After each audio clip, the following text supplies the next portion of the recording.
Hi, welcome to YouTube channel. I'm going to work with some clay and make an animal.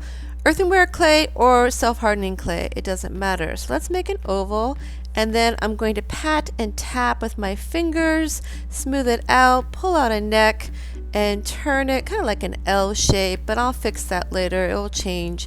Glide my fingers to smooth things out, tap, glide, pat. So I'm going to make two balls that are bigger for the back legs and two small for the front. I'm not sure what I'm going to make, but yeah, it should be fun. So I'm going to kind of pinch out half of it. Yep, turn it, rotate it just to kind of get it long, and then I'm going to flatten the end. Yep, just like that.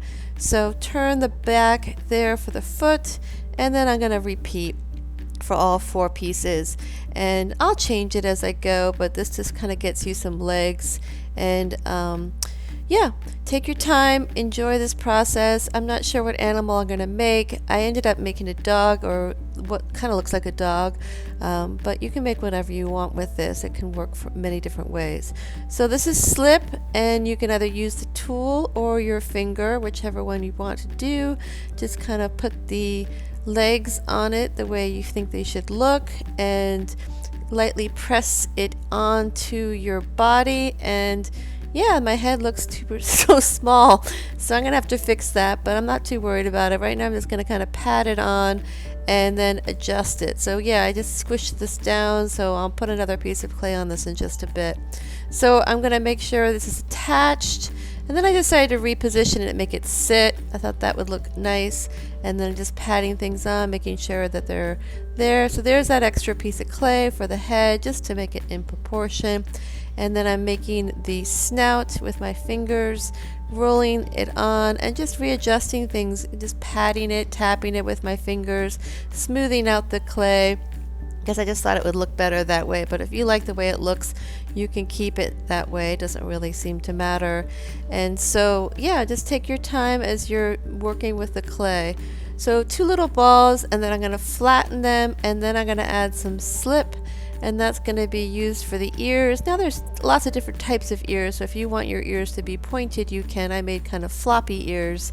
Again, this is your choice. I'm just kind of doing some details. Now the toothpick, if you carve into the clay, the shadow actually creates details. It's quite interesting with clay. You don't have to actually make it, you can just kind of carve it and allow the shadow to give you the details. So the toothpick is quite wonderful, I think, for details. You can roll it to make things attach and smooth.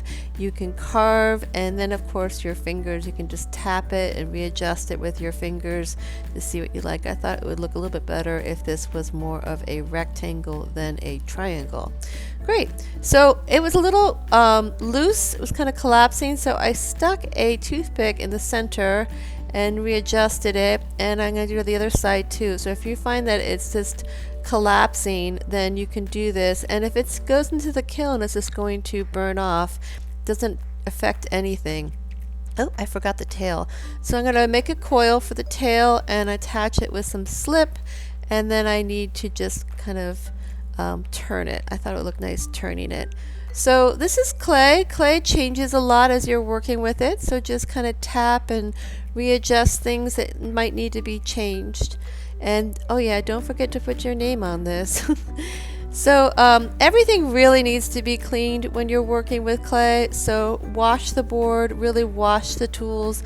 It's best to wash it immediately when you're not using it. You don't really want clay dust around, so just really clean and scrub. Great.